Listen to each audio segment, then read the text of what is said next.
All right, y'all, welcome back to the show. It's Anti-War Radio. I'm Scott Horton, and I'm now joined on the phone by Daphne Eviatar from Human Rights First. She's been back to Afghanistan and has just issued this report, Detained and Denied in Afghanistan, How to Make U.S. Detention Comply with the Law. Welcome back to the show. Daphne, how are you doing? I'm doing well. Thanks, Scott, for having me on again. Well, I'm very happy to have you here. So give us the bad news. Paint us a picture. Give us a story. What's going on over there at Bagram Bay there in Afghanistan? Right. Well, it's an interesting slip because most people are aware of the whole situation at Guantanamo, but they don't realize that the United States is holding more than 1,700 detainees now at the Bagram Air Base in Afghanistan. And the situation is similar but worse, actually. So these are people being held without charge, without trial, without any due process. And a lot of them, based on the research that we did, seem to have done nothing wrong. And we interviewed I went with a colleague of mine, we interviewed a lot of people who had been detained and had been released within the last year by U.S. forces. A lot of them never knew why they were actually detained. They didn't know, they never saw charges against them. They never saw any evidence against them. They weren't given lawyers in any effort to defend themselves. And some of them were locked up for years at this prison. So unfortunately, the problem is growing. When President Obama came into office, there were only about not only it's a lot, but there were about 600 detainees, maybe up to 650 that had been held by the Bush administration. Now that is almost tripled. So it's a growing, partly corresponding to the surge in U.S. forces. U.S. forces have also increased the number of night raids they do, so they go into compounds, they gather people up, they arrest them, they bring them to this prison, and then some of them can be left there for years before they get out, and it's not clear that they had ever done anything wrong. Well, and I guess one side effect of that, maybe this is a side issue, but you talk about the prison population growing like that. Sounds like they're just sweeping up fighting age males and that kind of thing, which just means a lot of innocent people get turned into resistance fighters while they're in there. They're just going to Gladiator Academy and Pure Islam Academy and whatever while they're there. Right, and that's not a side issue at all. You're absolutely right. That's a lot of what we try to talk about in this report, too, is that what you're doing is you're creating a really resentful population. So now you have thousands of people that have come in and out, gone in and out of this prison. They go back to their communities, and it is always men, and it's often the breadwinner of the family. And in Afghanistan, they tend to have large families, especially in the smaller villages, and it tends to be people that they capture in these rural villages. They'll bring them in, and now the family is left with no one to take care of them for years while this person is held in prison. The person, says he hasn't done anything wrong, and there's never any evidence presented that he's done anything wrong, in a lot of cases at least. And then then they're finally released, and they go back to the village, and now you have a really resentful person, a really resentful family, and a really resentful village that increasingly feels like the United States is arbitrarily detaining people. And so you've seen in the last few years that support for U.S. forces in Afghanistan among Afghans has really gone down. There's a lot more resentment of the United States going in, raiding their compounds, arresting and imprisoning the men of the family for what appears to them to be no reason. So, and the other thing I think that's important to note is that the reasons that the U.S. military will give for doing this is they'll say, well, we have information from an informant that this person is, working with the Taliban.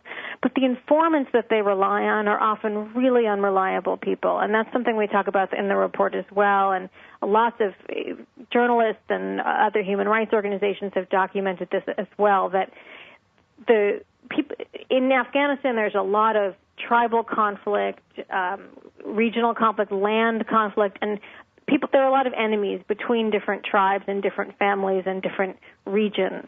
And so people will inform on someone to the U.S. government and say, oh, he's Taliban, when really they have a land dispute with that guy, and it has nothing to do with the Taliban. Well, and this has been going on for a decade in a row now, too. Exactly. But it's just getting worse because the volume of these people is growing, and the U.S. is trying to be, or has been trying to be more aggressive in arresting people. And so it relies more and more on these unnamed informants. And the detainees, when they're brought into this prison, they're never told who informed on them. They have no way to defend themselves because they don't know what the evidence is. Right. Well, who in our society ever heard of the right to face one's accuser? I mean, right. It's unbelievably contrary to all those basic rights we thought that we have. Well, now, so is there still such a thing as a difference between the prison at Bagram and the wink, wink, nudge, nudge real prison at Bagram over the hill there? You know, what there is there's the Bagram prison. Then a couple of years ago, the government built a new, what they call, new detention facility at Parwan, which it's on the same air base. It just has a different name. It's a nicer facility. But for the first few weeks when people are brought in, they're often brought into a section of the old Bagram prison that the U.S. military calls a screening facility, and the detainees themselves usually call it the black jail because there are no windows and they don't know what time of day it is. And they're usually left in there for a few weeks. Sometimes it could, depending on who it is and if the military thinks they have important information, they could be held there up to 9 weeks. And this is a place where, the light's on 24 hours a day. They can be interrogated in the middle of the night. There seem to be tactics of sleep deprivation going on there. It's a classified facility, so the government won't talk about it, and they won't give us access to it where we're not allowed to see the facility. They haven't let anybody see this facility. But so there's still a real question about what's going on there and what this screening facility is. And is it... do you know if it's a CIA thing more than a military thing or vice versa? It seems to be a special forces thing. It's JSOC. Uh-huh. So it's not the regular military. It's not the people. There's a task force in charge of detainee operations in Afghanistan called Joint Task Force 435. They're the ones who allowed us to go into the new facility and to see the hearings that they give to detainees, but they say they have nothing to do with the secret facility. That's all special operations. It's classified. So kind of no one takes responsibility for it in the U.S. government. It's all considered secret. And they don't say why it's secret. It's not clear why you have to have secret detention on the U.S. air base when everybody already knows it's there. It's not clear why this facility is classified, but that's how they've characterized it so far. Mm-hmm. Well, I guess it sounds like the same terminology, but with a different meaning. The black sites have often, that's kind of the term for secret CIA or military prisons around the world. And there have been reports from time to time, although I guess it's been a year or so since I've heard about this in detail. But there are said to be black sites all over Afghanistan run by the so-called Afghan government as well as by the military and or CIA as well. And is there any real word about what's going on there, accountability for what's going on? I can tell you there's no accountability as far as I know, but I can tell you what I learned when I was there was from interviewing people who had been held at some of these sites. None of them claimed that they were tortured. So I do think the conditions or the treatment isn't as bad as it was under the Bush administration. I think that there were claims of torture under the Bush administration at these black sites. But what we were hearing were things like sleep deprivation, really cold rooms, being thrown into a cell alone in isolation, no mattress, no blanket, kind of really, really uncomfortable conditions and disorienting conditions. No windows, no idea what time of day it is, no way to know how, they're supposed to pray a certain number of times a day at certain times of the day. It's part of Muslim rituals, and they couldn't do that because they didn't know what time of day it was. They weren't given water, which is sort of a basic thing that you need to do. Well, that's all in violation of Geneva, too, isn't it? Yeah. All right, I'm sorry. Yeah. We're going to have to hold it right there, but I want to get back to the degree of abuse or whatever people want to call it nowadays in the prison system in Afghanistan. It's Daphne Eviatar from humanrightsfirst.org. All right, y'all, welcome back to the show. It's Anti-War Radio. I'm Scott Horton. I'm talking with Daphne Eviatar from Human Rights First. She's a lawyer and a journalist and has this new, extremely important report Detained and Denied in Afghanistan.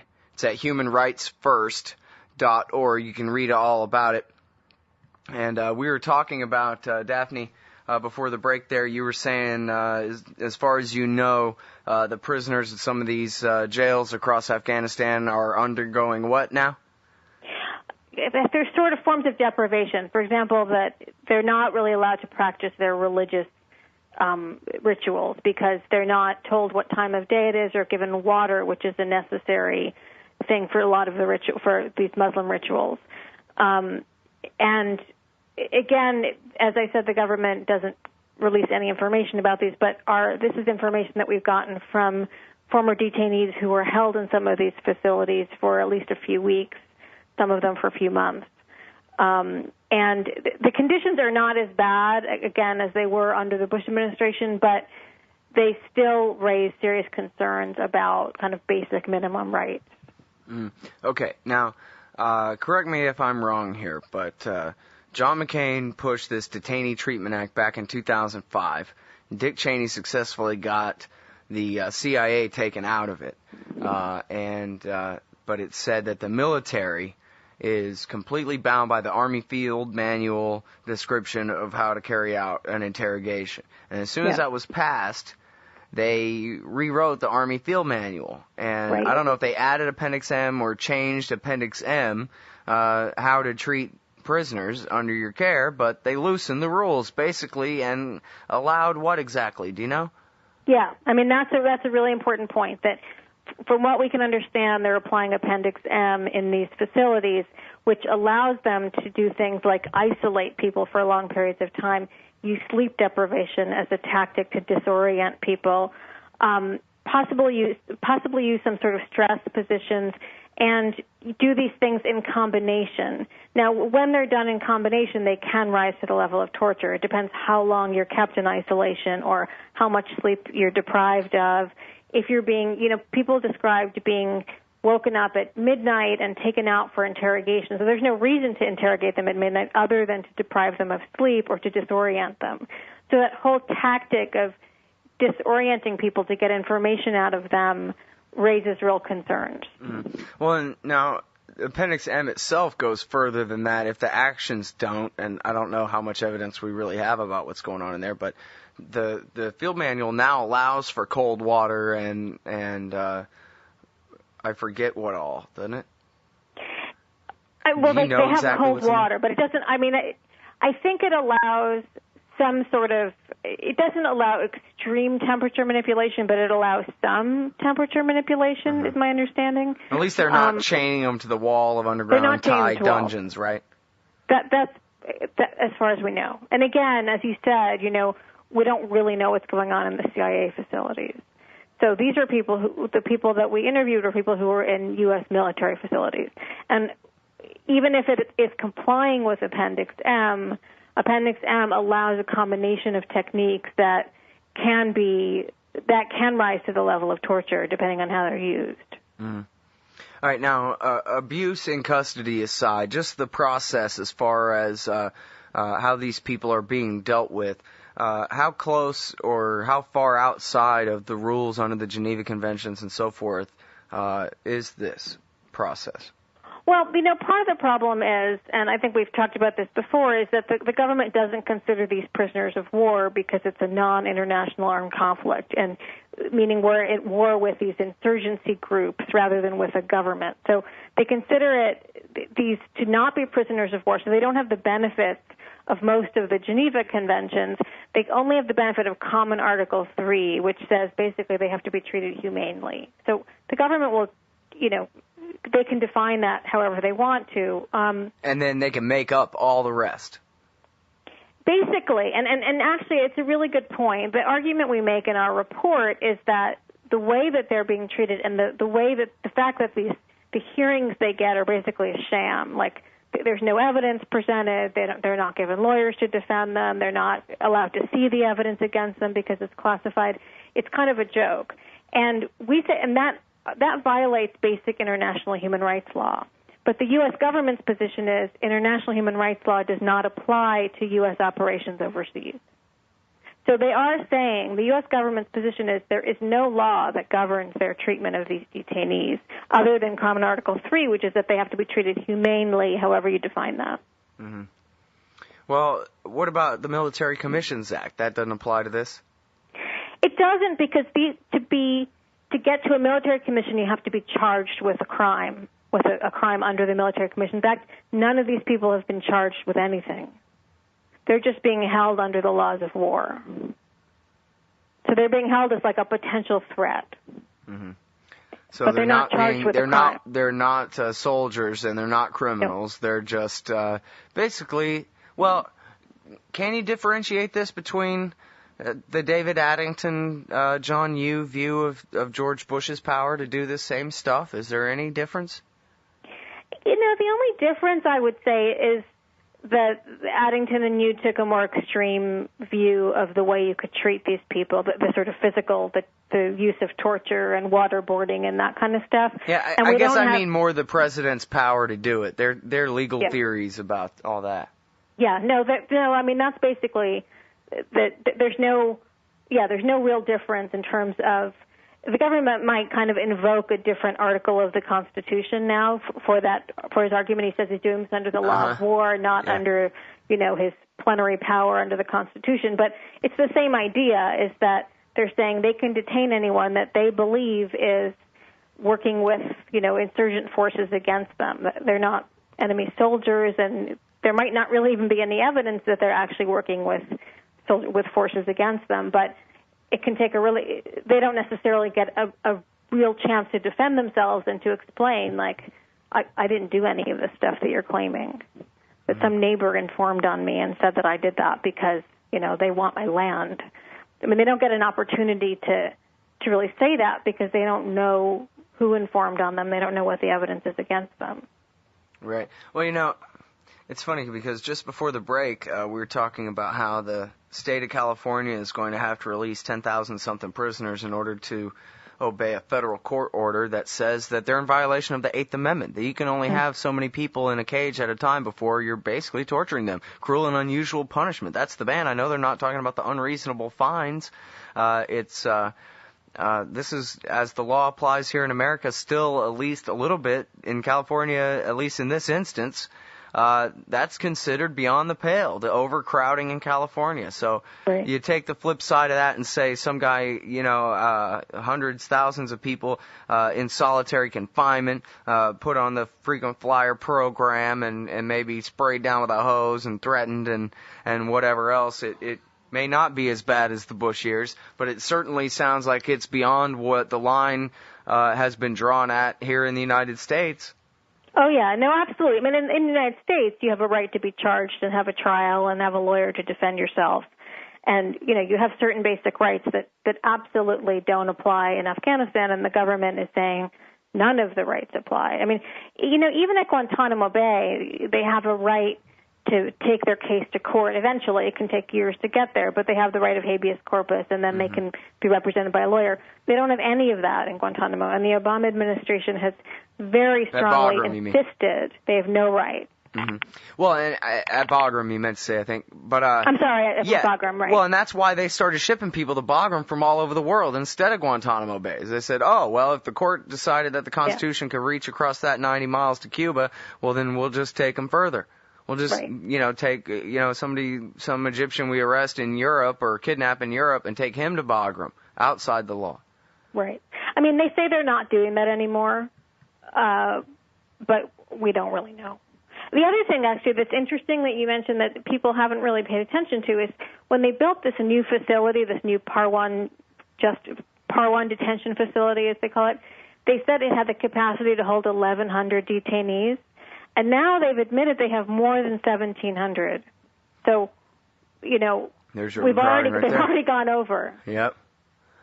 Well, which is interesting. No one's acknowledged that. Right. It's funny, too, Daphne, because you know that if we didn't have this world empire, you and I would be on the radio talking about the terrible prison system in America and how these people need a fair hearing every once in a while, and we got to do something about all the overcrowding and the rape and the crime and the and the corruption and the contracts for slave labor, and we can't even take care of our immediate business because we're stuck dealing with the prison system in Afghanistan. And not to mention the trillions of dollars we're spending on maintaining the war and the prison system in Afghanistan. Yeah, indeed. All right, well, we're all out of time, but I thank you very much for your time, as always. It's been great. Everybody, that's Daphne Eviatar, humanrightsfirst.org. Thanks so much, Scott, for your interest.